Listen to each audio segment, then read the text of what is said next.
Hi, I'm Doc Alman, a curriculum and e-learning strategist. Welcome to the channel that helps you learn fast and teach smart. In this episode, I list the 10 helpful tips from distance learning strategies around the world.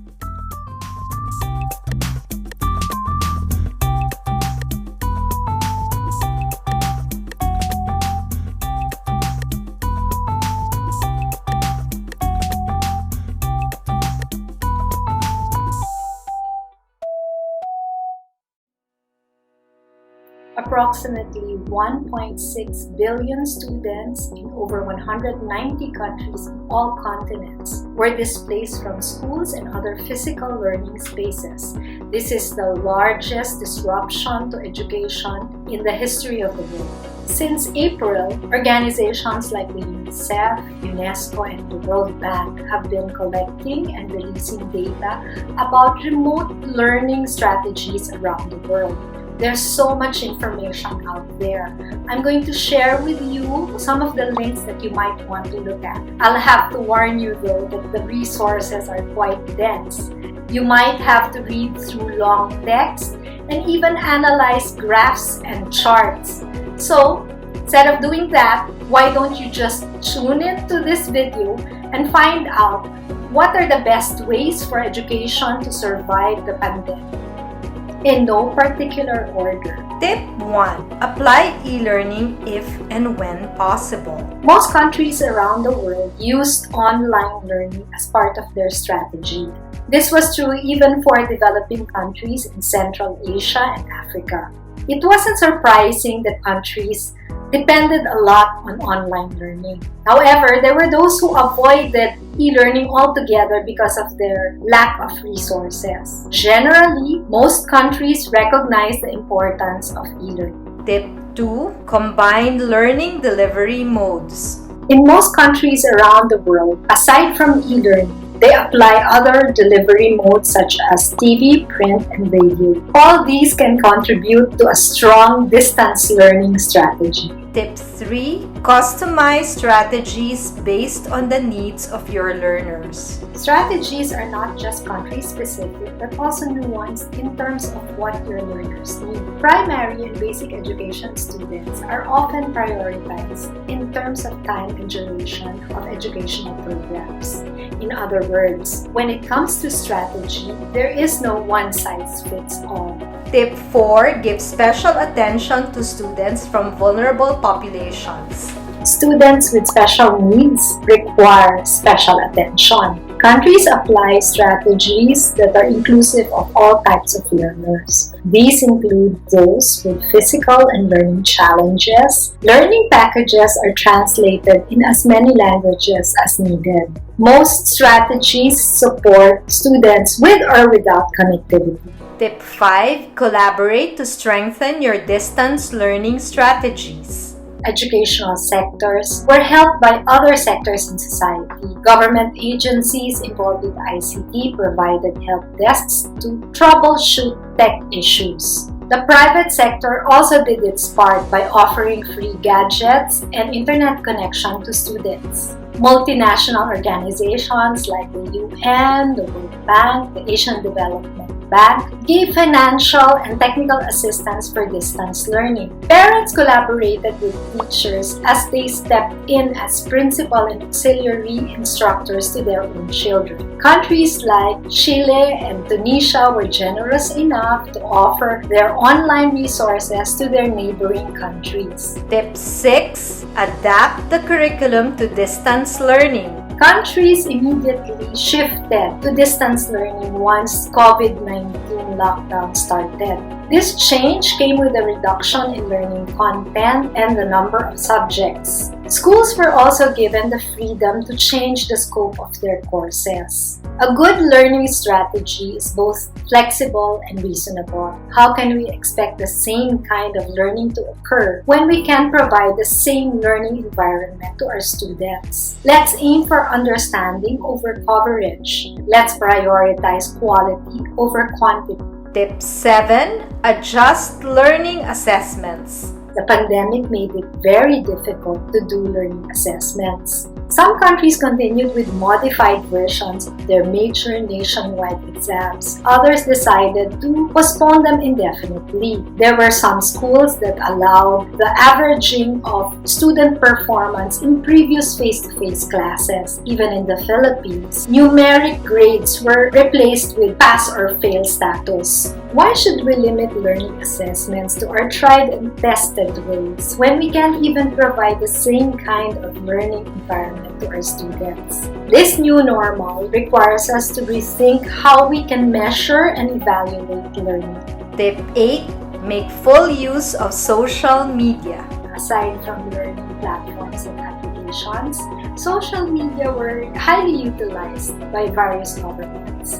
Ministries of Education created official YouTube channels to broadcast educational programs. Social media like Facebook, WhatsApp, Zoom, WeChat, and the like were used to communicate with and mobilize people. For example, Kyrgyz Republic launched a Facebook campaign to encourage parents to read to their children. They gave prizes and commendation to the most active families on Facebook. So harness the power and popularity of social media when you're developing your distance learning strategy. Tip 9. Provide stakeholders with support for distance learning. Distance learning strategies included support services for stakeholders in various ways.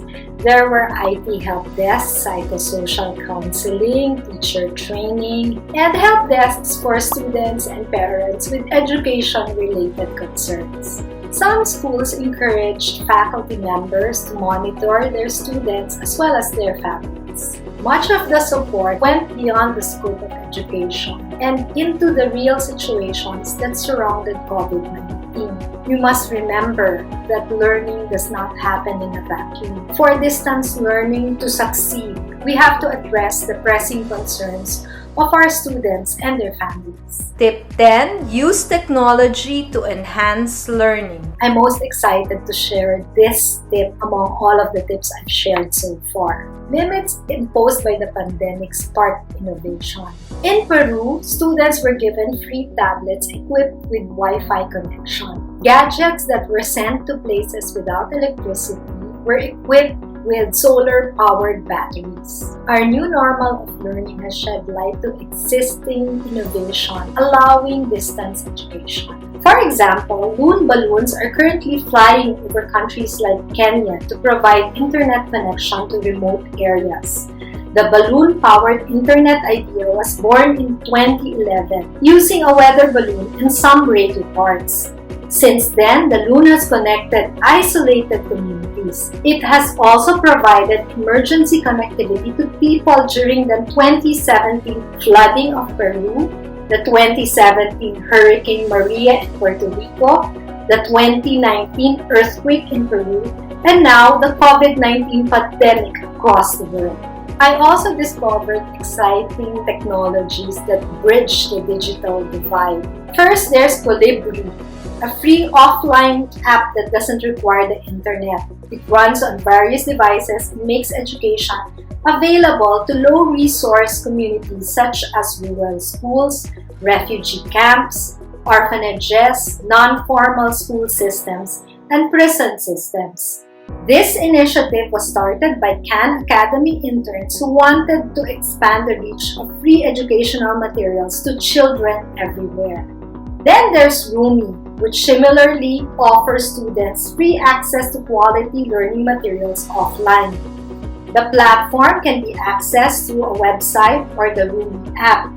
Learners have a library of bites or micro-learning courses that can be completed in under 10 minutes. Another free app is the USTAD Mobile, which enables users to access a wide variety of open educational resources online or offline. Both the app and the content can be shared offline between devices. Finally, there's Rising on Air by the Rising Academy Network. This was designed in Sierra Leone in 2014 for emergency education of children during the Ebola epidemic. According to their website, it now reaches over 10 million children around the world 25 countries in Asia and Africa like Sierra Leone, Liberia, Gambia, Chad, Guinea, and the Philippines. It uses high-quality structured curriculum content redesigned for delivery via radio and, would you believe, SMS. They provide free radio scripts that can be revised by teachers and re-recorded for local broadcast. Rising on Air also provides free SMS educational content. I encourage you to explore these and other technologies to strengthen your distance learning strategy. The UN calls us to reimagine education and accelerate change in teaching and learning. So try out these 10 helpful tips and share your thoughts by liking and commenting on this video. This is Doc Almond, your resident curriculum and learning specialist. Please don't forget to subscribe to the channel and join our community of educators. Until next time! Thanks for watching this episode. This is Doc Almond of our e-learning strategy PH, where we learn fast and teach smart.